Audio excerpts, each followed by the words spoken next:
యం బ్రహ్మా వరుణేంద్ర రుద్రమరుతస్తున్వంతి దివ్యైస్తవైః వేదైః సాంగపదః క్రమోపనిషదైః గాయంతి యం సామగాః ధ్యానావస్థితతద్గతేన మనసా పశ్యంతి యం యోగినో యస్యాంతం న విదుఃసురాసురగణాః దేవాయ తస్మై నమః.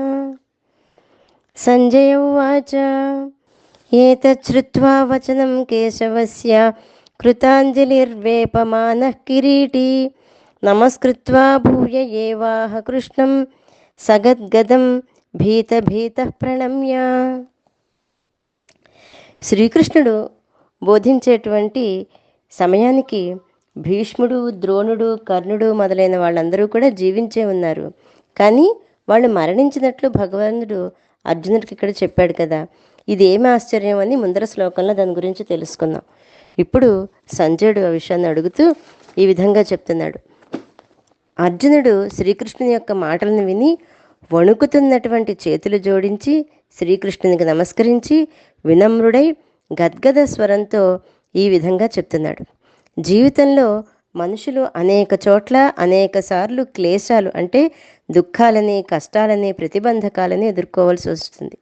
అటువంటిప్పుడు మా వ్యధిష్ఠాః అంటే భయపడవద్దు అని భగవంతుని యొక్క వాక్యాన్ని గుర్తుంచుకున్నట్లయితే ఆ కష్టాలు, దుఃఖాల నుండి అలవోకగా బయటపడవచ్చు. చేతులు జోడించుకోవటం, నమస్కరించటం, వినమ్రుడై అంటే బాగా వంగి మాట్లాడడం వంటివన్నీ కూడా అర్జును యొక్క పరిపూర్ణ భక్తిభావాన్ని తెలియజేస్తున్నాయి. అర్జునుడు అంతటి వాడు అంత వినయంతో అంత నమస్కరించి ఆ విధంగా మాట్లాడడం అనేది పరిపూర్ణ భక్తిత్వాన్ని తెలియజేస్తుంది. భగవానుని వినిర్మల చిత్తంతో మనస్సుతో ఆశ్రయించి తన కర్తవ్యాన్ని నెరవేర్చుకున్నట్లయితే ఇక జీవుడు బాధపడవలసిన అవసరం లేదు. ముందర శ్లోకంలో అర్జునుడిని యుద్ధస్వ అంటే యుద్ధాన్ని చేయము అనే పదం మళ్ళీ వాళ్ళ యొక్క కర్తవ్య నిర్వహణని సూచిస్తుంది. ఇక్కడ అర్జునుడు యుద్ధం చేస్తున్నాడు కాబట్టి యుద్ధం గురించి చెప్పాడు. ఎవరి కర్తవ్యం ఏది అవుతుందో దాన్ని బట్టి అది నిర్వహించాలి. కర్తవ్యం పూర్తయిన తర్వాత జేతాసి అంటే జయిస్తావు అనే పదం ఫలాన్ని పొందుతారు అనే విషయం తెలియజేస్తుంది.